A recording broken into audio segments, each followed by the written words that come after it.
کر کے آیا کہیں فضا سے مفاخرہ تو نہیں کر کے آ گیا. سلمان نے دیکھ کے کہا یا رسول اللہ تیری رسالت کی قسم ہے آپ بیٹی کہتے ہیں, علی بہن کہتا ہے, حسنین اماں کہتے ہیں, اس کا مطلب یہ ہے کہ فضا یہ کہے سلمان سے پہلے برداشت ہو گیا, علی سے پہلے برداشت نہیں, رسول سے پہلے برداشت نہیں. رسول نے سلمان کا ہاتھ پکڑا, سلمان کا ہاتھ پکڑ کے دہلیز زہرا پہ رسول نے کیا دہلیز زہرا پہ کھڑے ہو کے نبی نے بات درود و سلام زہرا کے دروازے پہ دستک دی. اندر سے فضا آئی, فضا کو آ کے رسول نے کہا فضا کیا کہا تو نے سلمان سے کہ تو مجھ سے پہلے بھی جنت میں جائے گی. فضا کا ایک ہاتھ نبی کے قدموں پہ تھا, رکھ کے کہنے لگی یا رسول اللہ آپ کو تو خبر ہے میں تب تک بولتی نہیں جب تک وہ حکم نہ کر دے. فرمایا پھر تو نے کیسے کہا تھا؟ فرمایا پچھلے جمعہ کے خطبہ میں آپ نے ارشاد فرمایا تھا کہ قیامت کا میدان ہوگا, امتیں کھڑی ہوگی اپنے اپنے نبیوں کے انتظار میں, نبی آ کے کھڑے ہوں گے کہ جب تک کائنات کا نبی نہیں آئے ہم جنت کے دروازے پہ جا نہیں سکتے. جب آپ میدان قیامت میں آئیں گے آپ کہیں گے جب تک میری زہرا نہ آئے میں جنت میں نہیں جاؤں گا. اور آپ نے پچھلے جمعہ کے خطبہ میں کہا تھا کہ میری زہرا ایک نور کی سواری پہ بیٹھ کے آئے گی. آپ نے سلمان کو یہ نہیں بتایا کہ اس سواری کی مہار فضا کے ہاتھ.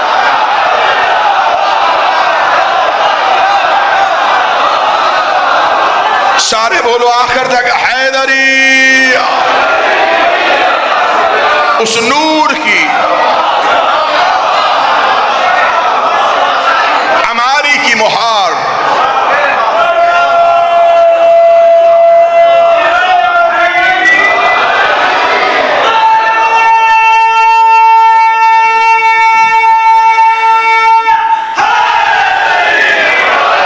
دنیا برابری سوچ رہی ہے زہرا کی, فضا کی برابری کسی کے بس میں. مجھے حسین کی عزت کی قسم, مجھے نبیوں کی ماؤں کے سب میں بھی فضا کی برابری نظر نہیں آ رہی. مریم بطول ہے, برابری فضا سے کیسے کروں؟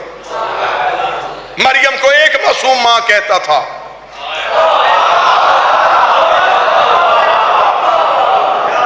فضا کو حسن ماں کہتا ہے, حسین ماں کہتا ہے, سجاد ماں کہتا ہے, باقر ماں کہتا ہے. کبھی کو مجلس ہوئی تو میں شہزادی پہ مکمل مجلس سناؤں, یہ بات مشہور کر دی گئی کہ اس بی بی کے دنیا داری کے فضائل سنائے گئے, اس بی بی کی حقیقت نہیں پڑھی گئی. زمانہ کہتا ہے حبش میں رہتی تھی, عقیدہ کہتا ہے عرش میں رہتی تھی.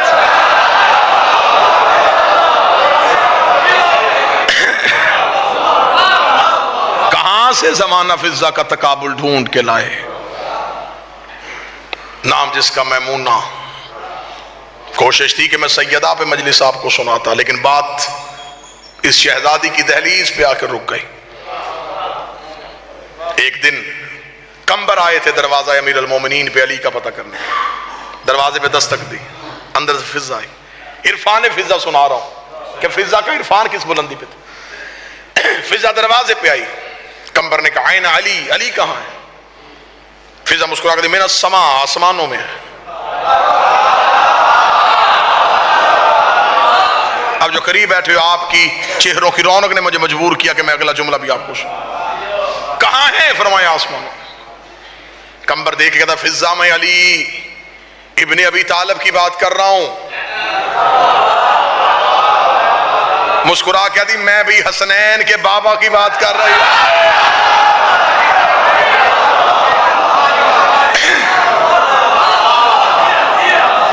اس نے لم یلد کا اقرار کیا تھا, اس نے لم یلد کا اعتراف کر دیا. اچھا تو علی آسمانوں پہ ہیں؟ فضا نے کہا آسمان. کیا کر رہے ہیں؟ فضا مسکرائی, مسکرا کے کہتی ہے رزق بانٹ رہے ہیں. اب تو وہی بندہ بولے گا جس کا عقیدہ میرے ساتھ ہے. سانسیں دے رہے ہیں, حیات بخش رہے ہیں, ملائکہ کو امور سونپ رہے ہیں, عرش پہ کائنات کے فیصلے کر رہے ہیں. فضا بولتی رہی, کمبر بند آنکھیں سنتا رہا. کمبر وہیں سے اٹھا, مسجد کی جانب چلا. دیکھا کہ مسجد کے مرکزی دروازے سے علی باہر آ رہے ہیں اور علی اپنی پگڑی کے پیچ دے رہے ہیں. پیغمبر نے یوں امیر المومنین کا چہرہ دیکھا کہ علی کے قدموں پہ ہاتھ رکھنے لگا، یا علی ابھی گھر گیا تھا آپ کا پتہ کرنے کے لیے، اور فضہ نے کہا کہ آسمانوں پہ ہیں، یا علی یہ فضہ ایسی باتیں کیوں کرتی ہے جو ہماری سمجھ میں نہیں آتی؟ علی مسکرا کے فرمایا تو نے کیا سمجھا ہے کہ فضہ نے تیرے ساتھ غلط بیانی کی ہے؟ نہیں یا علی، لیکن ایسی باتیں جو قمبر کی سمجھ میں نہیں آئی۔ علی نے آنکھوں پہ ہاتھ پھیر کہا اب ذرا دیکھ۔ قمبر کہتا میں نے عرش کی طرف دیکھا، عرش اول پہ بھی علی تھا، عرش دوم پہ بھی علی تھا، عرش سوم پہ بھی علی تھا، عرش چہارم پہ بھی علی تھا۔ جو علی سے رزق مانگنے کے لیے آئے ہاتھ یہیں پہ رکھنا، اتنا کہنا تھا۔ قمبر دیکھتا یا علی یہ خبر تو مجھے ہو گئی، آپ کے فضائل پہ مجھے شک نہیں، لیکن مجھے بتائیں یہ عرفان فضہ کے پاس کیوں ہے؟ علی نے فرمایا قمبر زندگی میں فضہ کا مقابلہ نہ کرنا، وہ جس گھر میں رہتی ہے اس کا دروازہ عرش پہ کھلتا،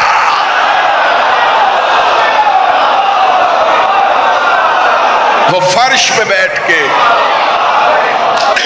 عرش کے امور کو دیکھتی، رہتی فرش پہ ہے، دیکھتی وہ عرش کو ہے۔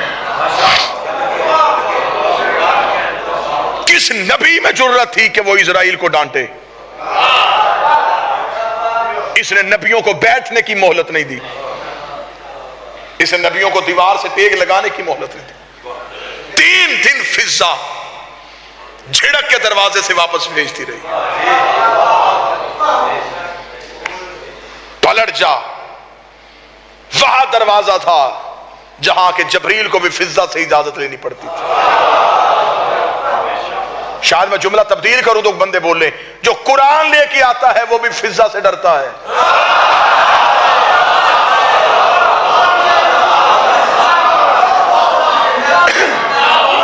خبر ہی نہیں کہ جاریت زہرا کا مقام کیا ہے،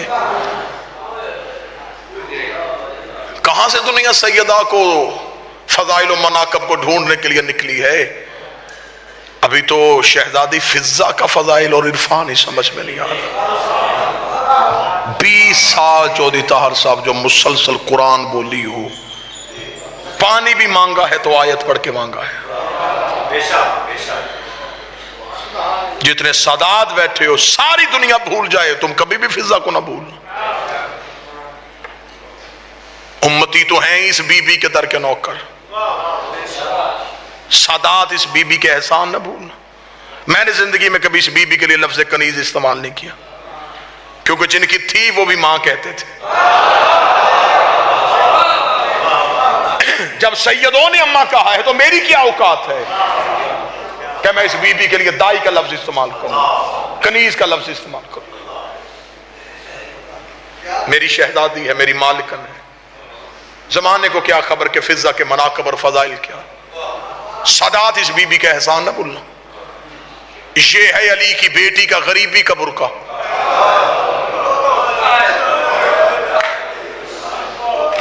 پتہ نہیں کس شاعر کا شعر ہے، مجھے ممبر پہ جھوٹ نہ بولوں، مجھے شاعر کی خبر نہیں، شعر میں نے سنا ہے۔ ایک لفظ میں بند ہے فضہ کی کہانی، عباس سے سنا ہے کہ وفادار ہے فضہ۔ ایک لفظ میں بند ہے فضہ کی کہانی، عباس سے سنا ہے وفادار ہے فضہ۔ عباس ہے سیدزادیوں کا امیری کا برقع، فضہ ہے علی کی بیٹی کا غریبی کا برقع۔ بڑی بات زبان میں مشہور ہوئی ہے نا کہ زندہ سے لوگ وفا کرتے ہیں، قبروں سے کون کرتا ہے؟ اس نے قبروں سے کی ہے، اس نے ایک ضرب المثل کو مات دے دی ہے، اس نے سیدوں کی قبروں سے وفا کی ہے۔ علی کی بیٹی کی قبر، حسین کی بیٹی کی قبر، ان 2 قبروں کے درمیان اتنا پیدل چلی ہے فضہ کہ اس نے رستہ بنا دیا ہے۔ سارا دن علی کی بیٹی کی قبر پہ رہتی، ضعیف ہاتھوں سے کنکر پیچھے کرتی، دور سے کوئی قافلہ دیکھتی جلدی سے مشکیزہ لیتی، خالی کوزہ لے کے رستے میں کھڑی ہو جاتی، مسافروں کو پانی پلاتی، پانی پلاتی رو کے کہتی تم پیو میرے پیاسے چلے۔ پھر ان مسافروں کو بٹھاتی، انہیں سناتی ایک بادشاہ تھا، بھائیوں کے ساتھ شہر میں آباد تھا، اس کی بہنیں بڑی پردہ دار تھیں، لوگوں نے جنگل میں آ کے مار دیا۔ فضا پانی پلا کے لوگوں کو کربلا سناتی، جب لوگوں کی آنکھیں بھیگ جاتی، وہ بادشاہ کہاں کا رہنے والا تھا، رو کہتی مدینہ محمد جانتے ہو؟ ہاں رسول، ہاں اس کا بیٹا، وہ کچی قبر ہے اس کی بیٹی کی، نہ ملتی کسی کو زینب کی قبر اگر فضا قبر کی مجاورہ نہ ہوتی۔ آج زائرین جاتے ہیں اس بی بی کی بدولت، صبح سے لے کے شام تک بی بی کی قبر پہ بیٹھتی۔ اگلے جملے پہ مجھے مکمل امید ہے کہ ہائے زبانوں سے نکلے گی۔ شام نماز مغربین علی کی بیٹی کی قبر کو سجدہ گاہ بنا کے بی بی کی قبر پہ مغربین کی نماز پڑھتی، مغربین کی نماز پڑھ کے ہاتھ باندھ کے کہتی علی کی بیٹی اب اجازت دے، اب میں اس کی قبر پہ جا رہی ہوں جو اب تک شمر کے تماچوں سے سیدہ تمہارا ہائے کہنا قبول کرے، محمد کی بیٹی تیرا چیخ مارنا قبول کرے، علی کی بیٹیاں تمہیں کسی کا محتاج نہ کریں۔ بی بی اب مجھے معاف، اب میں اس کی قبر پہ جاؤں جو شمر کے تماچوں سے سہمی ہوئی ہے۔ مغربین کی نماز پڑھ کے سیدھی آتی سکینہ کی قبر پہ، آتے ہی بی بی معصومہ کی قبر پہ اپنا چہرہ رکھتی، رو کہتی ہے بول کے بتا کانوں کا خون بند ہوا ہے کہ نہیں، بول کے مجھے بتا چہرے کے نشان ختم ہوئے کہ نہیں ہوئے۔ ذاکرین آپ کو سناتے ہیں نا کہ بیٹے شکار کے لیے آئے تھے اور ایک لاوارث جنازہ دیکھا، دو علموں کے درمیان کھڑا ہوں، میری تحقیق غلط ہے، جن کی ماں جنگل میں ہو وہ بیٹے شکار نہیں کرتے۔ سیدوں کے پاس مدینے گئے تھے چاروں بیٹے اکٹھے ہو کے، سجاد سے کہا تھا کہ ہم اپنی ماں کو لینے آئے، سید الساجدین نے فرمایا تھا ماں فضہ یہاں نہیں، شام میں عالیہ کی قبر پہ بیٹھی ہے۔ بیٹے ماں کو ڈھونڈتے ڈھونڈتے شام میں آئے، دیکھا کچی قبر پہ بیٹھی تھی ماں۔ بڑے بیٹے نے آ کے پاؤں پہ ہاتھ رکھے کہتا اماں سلام، سار اٹھا کر دی خبردار مجھے ماں نہ کہے، مجھے سجاد ماں کہتا ہے، مجھے باکر ماں کہتا ہے، ایسے نہ ہو تو اماں کہے زینب قبر سے باہر آ جائے، وہ سمجھے کہ شاید میرا سجاد آ گیا، خبردار مجھے ماں نہ کہنا، مجھے سجاد و باکر ماں کہتے ہیں۔ اگلے لفظ پہ ہائے نہیں، آنکھوں سے بے ساختہ آنسو اور زبان سے چیخ نکلے گی۔ چھوٹا بیٹا آ کے ہاتھ جوڑ کے کہتا اماں ہمیں یمن حبش کے لوگ تانے دیتے ہیں، وہ کہتے ہیں تمہاری ماں کو شام میں لوگ تازیانوں سے مارتے رہے ہیں، رو کے کہتی ماں کے نام پہ غیرت آ گئی۔ اس وقت کہاں تھے جب بازار میں چادر مانگ رہی تھی، اور آ جاتے کربلا میں میں حسین سے وار دیتی۔ ماں کے نام پہ غیرت آ گئی، علی کی بیٹی بازار سے گزری ہے، خبردار میں نے تمہارے ساتھ وطن نہیں جانا۔ بیٹے نے عالیہ کی قبر پہ ہاتھ باندھ کے کہا شہزادی تجھے بھائی کا واسطہ ہماری ماں کو وطن جانے کی اجازت دے۔ خبر تھی میری بات شہزادی کو کہ فضہ وفا کرے گی ہمارے ساتھ۔ ادھر سے بیٹے نے ہاتھ باندھے، فضہ اس گھر کی سخاوت سے واقف تھی کہ اب باندھ لیے ہیں بیٹوں نے ہاتھ، اب یہ ہے علی کی بیٹی، یہ اگر اس نے مجھے حکم کر دیا مجھے جانا پڑے گا۔ فضہ نے علی کی بیٹی کی قبر کے پاؤں پہ منہ رکھا، رو کی کہتی میں نے ساری زندگی نوکری کی ہے، بی بی میں تیرے قدموں سے اٹھ کے جا نہیں سکتی، اب یہی جملہ کہنا تھا یا چھوٹے بیٹے کی آواز آئی داؤد چل چلے قالوا ان للہ وَإِنَّا إِلَيْهِ رَاجِعُونَ۔ دم دے گئی ہماری ماں عالیہ کی قبر پہ، شہزادی کی آنکھیں عالیہ کی قبر پہ بند ہو گئی۔ بیٹوں نے پھر عالیہ سے اجازت مانگی، اجازت ہے ہم ماں کی میت وطن لے جائیں؟